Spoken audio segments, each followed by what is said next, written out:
जय श्री कृष्णा। राधे राधे। आप सभी का दिन शुभ हो।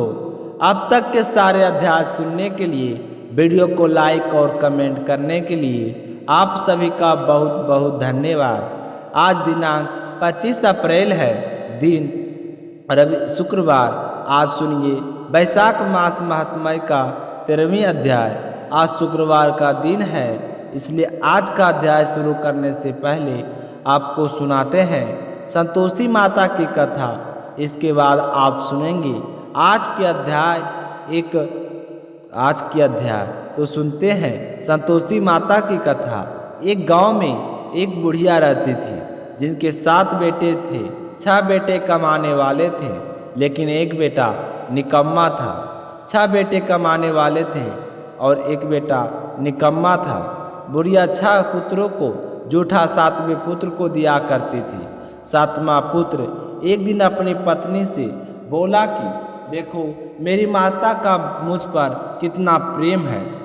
वह बोली, क्यों नहीं, सबका जूठा बचा हुआ तुमको जो खिलाती है। तब वह बोला, आज तक आंखों से ना देखूं, मान नहीं सकता। पत्नी ने हंसकर कहा, देख लोगे तब तो मानोगे ना। फिर कुछ नहीं दिनों के बाद एक बड़ा त्योहार आया। घर में 7 तरह के भोजन और चूरमा के लड्डू बनाए।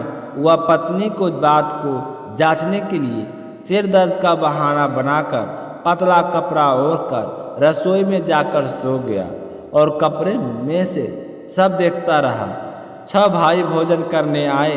उसने देखा माँ ने उनके लिए सुंदर सुंदर आसन बिछाए, 7 तरह की रसोई परोसी और आग्रह करके उन्हें भोजन कराती रही। वह चुपचाप देखता रहा। 6 भाई भोजन करके उठ गए। तब माँ ने उनकी 5 थालियों में से लड्डू के टुकड़े को उठाया और एक लड्डू बनाया और जूठन साफ करके माँ ने उसे पुकारा, उठ बेटा उठ, तेरे भाइयों ने भोजन कर लिया है, तू भी भोजन कर ले।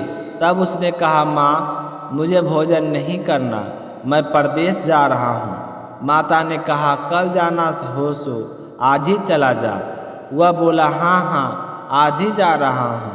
ऐसा कहकर वह घर से निकल गया। चलते समय उसे पत्नी की याद आई। वह गौशाला में कंडे थाप रही थी। तब वहाँ जाकर बोला, सुनो, मेरे पास तो कुछ नहीं है, यह मेरी अंगूठी है, यह ले लो और अपनी निशानी मुझे दे दो। पत्नी बोली, मेरे पास क्या है, यह गोबर भरा हाथ है। ऐसा कहकर उसकी पत्नी ने पीठ पर गोबर के हाथ की थाप मार दी। तब वह चल पड़ा। चलते चलते दूर देश में पहुंच गया। वहाँ एक साहूकार की दुकान थी। वहाँ जाकर बोला, सेठ जी मुझे नौकरी पर रख लीजिए। तो साहूकार की नौकर की सख्त ज़रूरत थी। साहूकार ने कहा, काम देखकर तनख्वाह मिलेगी। उसने कहा, सेठ जी जैसा आप ठीक समझे। अब उसे साहूकार के यहाँ नौकरी मिल गई। वह दिन रात मेहनत से काम करने लगा। कुछ दिन में दुकानदार का लेन देन, हिसाब किताब, ग्राहकों को माल बेचना, सारा काम करने लगा। साहूकार के साथ 8 नौकर थे। सब के चक्कर खाने लगे, लेकिन उसने अपनी लगन, परिश्रम और ईमानदारी से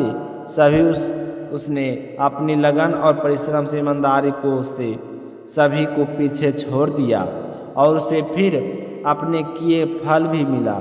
सेठ ने उसका काम देखा और 3 महीने में उसे मुनाफे में साझेदार बना लिया। परिश्रम करते करते 12 वर्षों में ही वह नगर का नामी सेठ बन गया और सेठ अपना सारा कारोबार उस पर छोड़कर बाहर चला गया। इधर घर पर उसकी पत्नी पर क्या बीती यह भी सुनिए। सास ससुर उसे सब दुख देने लगे। गृहस्थी का सारा काम करवाकर उसे लकड़ी लेने जंगल भेज करते थे। इसी बीच घर की रोटियों के आटे से जो भूसी निकलती, उसकी रोटी बनाकर रख दी जाती और फूटे नारियल की नरेली में पानी दिया जाता। इस तरह उसके दिन बीतते रहे। एक दिन जब वह जंगल में लकड़ी लेने जा रही थी, तब उसे रास्ते में बहुत सी स्त्रियां संतोषी माता का व्रत करती दिखाई दी। वह खड़ी होकर पूछने लगी कि बहनों, यह तुम किस देवी देवता की पूजा कर रही हो और इसके व्रत करने से क्या फल मिलता है? इस व्रत करने की क्या विधि है? यदि तुम अपने इस व्रत का विधान मुझे समझाकर कहोगी तो मैं तुम्हारा बड़ा एहसान मानूंगी। उनसे एक स्त्री बोली, सुनो, यह संतोषी माता का व्रत है। इसके करने से निर्धनता और दरिद्रता का नाश होता है, लक्ष्मी आती है, मन की चिंताएं दूर होती है, मन को प्रसन्नता और शांति मिलती है, निपुत्र को पुत्र मिलता है, पति बाहर गया हो तो वह शीघ्र लौट आता है, कुमारी कन्या को मनपसंद वर मिलता है, चलता मुकदमा खत्म हो जाता है, कलह कलेश की स्थिति हो तो मुख शांति होती है, घर में अन्न धन का भंडार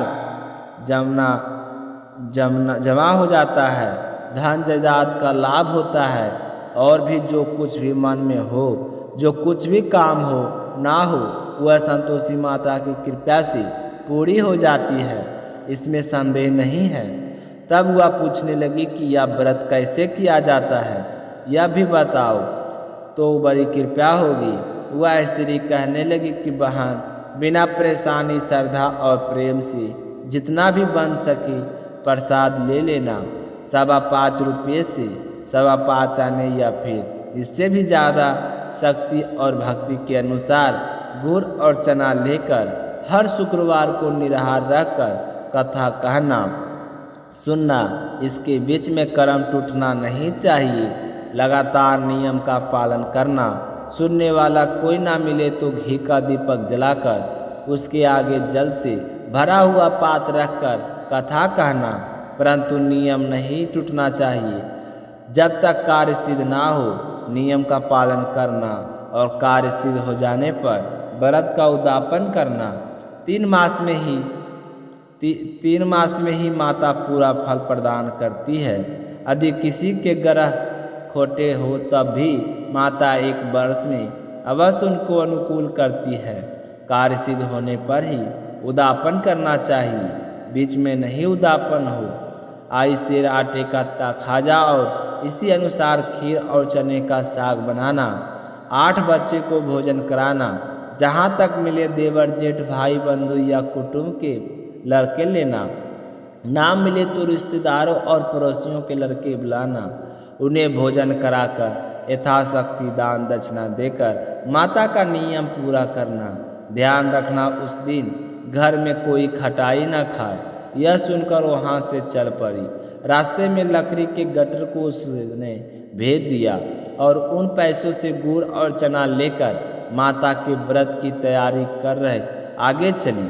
रास्ते में संतोषी माता के मंदिर में जाकर वह माता के चरणों में लेट गई और विनती करने लगी कि माँ, मैं दीन हूँ, मैं निपट मूर्ख हूँ, व्रत के कोई भी नियम नहीं जानती हूँ, मैं बहुत दुखी हूँ। हे माता, मेरा दुख दूर करो, मैं तुम्हारी शरण में हूँ। संतोषी माता को उस पर दया आ गई। एक शुक्रवार बीता कि दूसरे शुक्रवार को ही उसका पति का पत्र आया और तीसरे शुक्रवार को उसका भेजा हुआ पैसा भी आ पहुँचा। अब तो यह देखकर जेठानी मुँह सिकोने लगी। इतने दिनों बाद पैसा आया, इसमें क्या बड़ाई है। लड़के ताने देने लगे। काकी के पास तो पात्र आने लगे, रुपया आने लगा। अब तो काकी की खूब खातिरदारी बढ़ेगी। अब तो काकी बुलाने से भी नहीं बोलेगी। बेचारी सरलता से कहती कि भैया, पात्र आए, रुपया आए तो सबके लिए ही तो अच्छा है।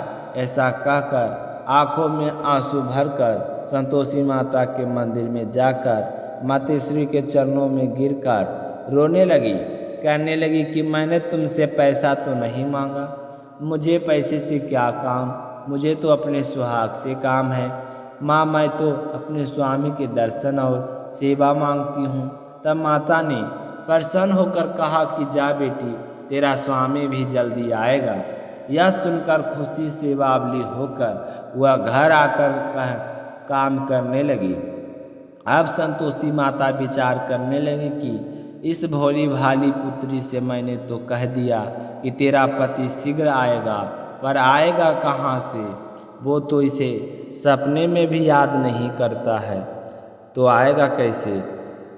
हुआ तो उसे इसकी याद दिलाने तो अब मुझे ही जाना पड़ेगा। तो संतोषी माता ने उस बुढ़िया के बेटे उस सपने में समझाया, पुत्र तेरी पत्नी कष्ट उठा रही है। तब वह बोला, माँ मुझे भी पता है, लेकिन क्या करूँ, वहाँ कैसे जाऊँ? परदेश की बात है, लेन देन का सारा हिसाब किताब है और कोई जाने का रास्ता भी नज़र नहीं आता। आप ही कोई राह दिखाइए कि मैं वहाँ कैसे जाऊँ। तब संतोषी माता कहने लगी कि सवेरे नहा धोकर संतोषी माता का नाम ले, घी का दीपक जलाकर दंडवत कर और दुकान पर जाकर बैठना। देखते देखते तेरा लेन देन सब चुक जाएगा और जमा माल बिक जाएगा। सांझ होते धन का ढेर लग जाएगा। अब तो वह अगले दिन सुबह बहुत जल्दी उसने अपने मित्रों परिचयों से स्वप्न के में द्वारा माता द्वारा कही बात कह सुनाई।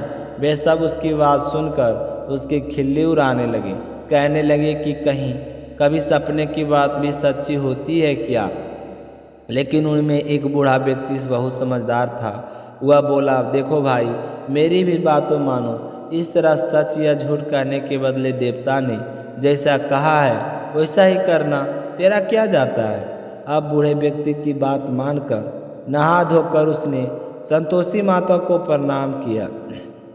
फिर घी का दीपक जलाकर दुकान पर जा बैठा और संतोषी माता ने वहाँ वैसा ही हुआ। शाम तक धन का ढेर लग गया। वह हैरान हो गया कि मन में संतोषी माता का नाम लेकर प्रसन्न होकर घर जाने के लिए गहने, कपड़े और सामान खरीदने लगा। सब काम से निपट कर वह अपने घर को रवाना हुआ। उधर उसकी पत्नी जंगल में लकड़ी लेने गई थी। लौटते समय थक जाने के कारण वह संतोषी माता के मंदिर पर विश्राम करने बैठ गई। तो यह उसका रोज रुकने का स्थान था। तो वह धूल उड़ती देखकर उसने माता से पूछा कि हे माते, यह धूल कैसे उड़ रही है? संतोषी माता ने कहा, पुत्री, यह सब तेरा पति आ रहा है। अब तू ऐसा कर, लकड़ियों के 3 बोझ बना, एक नदी किनारे पर रख, दूसरा मेरे मंदिर पर रख और तीसरा अपने सिर पर रख। तेरे पति को लकड़ी का गट्टर देखकर मोह पैदा होगा। यह वहाँ से रुकेगा, नाश्ता पानी करके माँ से मिलने जाएगा। तो लकड़ी का गट्टर उठाना जाना और बीच चौक में गट्टर डालकर 3 आवाज़ें जोर से लगाना, लो सासू जी, लकड़ियों को गट्टर लो, भूसी की रोटी दो, नारियल के खोपरे में पानी दो, और आज कौन मेहमान आया है? संतोषी माता की बात सुनकर वह बहुत अच्छा माँ कहकर प्रसन्न मन से लकड़ियों को 3 गट्टर बनाई और एक नदी के तट पर, दूसरा माता के मंदिर पर, और इतने में ही मुसाफिर वहाँ आ पहुँचा।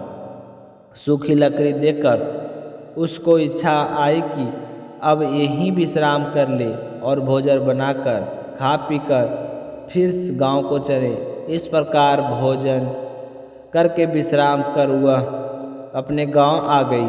उसी समय बहू सिर पर लकड़ी का गट्टर लिए उसने गट्टर को आंगन में डाला और जोर से 3 आवाज़ें लगाई, लो सासू जी, लकड़ी का गट्टर लो, भूसी की रोटी दो, नारियल की खोपरे में पानी दो, आज कौन मेहमान आया है? यह सुनकर सास ने अपने दुए हुए कष्टों को भुलाने के लिए कहा, बहू ऐसा क्या कह रही है? तेरा पति ही तो आया है। आ बैठ, मीठा भात खाकर कपड़े गहने पहन। पत्नी की आवाज़ सुनकर उसका पति बाहर आया। फिर उसके हाथों में पहनी अंगूठी देखकर उसकी दशा देखकर वह व्याकुल हो गया। उसने माँ से पूछा, माँ, यह कौन है?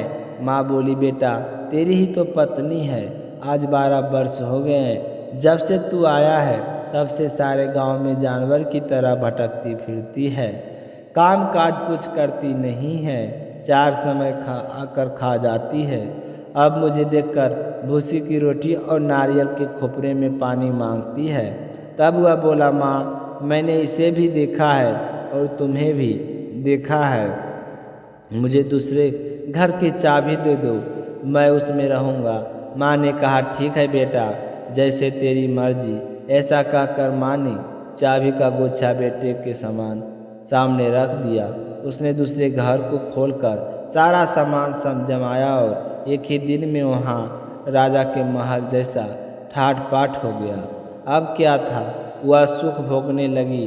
अगला शुक्रवार उसने अपने पति से कहा कि सुनो स्वामी, मुझे संतोषी माता का उद्यापन करना है। पति बोला, बहुत अच्छा, खुशी से कर लो। अब वह उद्यापन की तैयारी करने लगी। जेठ के लड़कों को भोजन करने के लिए कहने गई। उन्होंने मंजूर किया, परंतु पीछे से जेठानी ने अपने बच्चों को सिखलाया, देखो रे, भोजन के समय सब लोग खटाई मांगना, जिससे उसका उद्यापन पूरा ना हो। अब लड़के भोजन करने आए, खीर पेट भर कर खाई, लेकिन माँ की बात याद आते ही कहने लगे कि चाची, हमें कुछ खटाई खाने के दो, रखना खाना हमें बिल्कुल अच्छा नहीं लगता है। और लड़के उठ खड़े हुए, फिर बोले, पैसे लाओ। भोली भाली बहू कुछ भी नहीं जानती थी, उसने उन लड़कों को पैसे दे दिए। लड़कों ने बाजार जाकर उन पैसों को इमली खरीदी और खाई। यह सब देखकर अब बहू पर संतोषी माता का कोप हुआ। राजा के दूत उसके पति को पकड़कर ले गए। जेठानी कहने लगी कि अब सब पता चल जाएगा जब जेल की रोटी खाएगा। बहू से यह वचन सहन नहीं हुए। वह संतोषी माता के मंदिर में गई और कहने लगी कि माता, यह आपने क्या किया? हंसाकर आप मुझे क्यों रुलाने लगी? संतोषी माता बोली, पुत्री, तूने मेरा व्रत भंग किया है, इतनी जल्दी सारी बात भुला दी। वह बोली, माँ, मैं तो कुछ भी नहीं भूली, ना ही मैंने कोई अपराध किया है। मुझे तो लड़कों ने भूल में डाल दिया है, मुझे क्षमा करो। तब माँ बोली, ऐसी भूल भी कहीं होती है? वह बोली, अब कोई भूल नहीं होगी। अब बताओ मेरे पति मेरे कैसे वापस आएंगे? संतोषी माता बोली, पुत्री, जा, तेरा पति तुझे रास्ते में ही आता मिलेगा। वह मंदिर से निकल कर बाहर आई तो रास्ते में उसे अपना पति आता हुआ मिला। उसने पूछा कि कहाँ गए थे? तब वह बोला, इतना धन जो कमाया था उसका कर राजा ने मांगा था, वही भरने गया था। तब वह प्रसन्न होकर बोली, भला हुआ, अब घर में चलो। फिर अगला शुक्रवार आया तो वह बोली, मुझे माता का उद्यापन करना है। पति ने कहा, ठीक है, करो। फिर वह जेठ के लड़कों को से भोजन करने के कहने आई। जेठानी ने लड़कों को फिर सिखा दिया, तुम पहले की तरह खटाई मांगना। अब की बार लड़के भोजन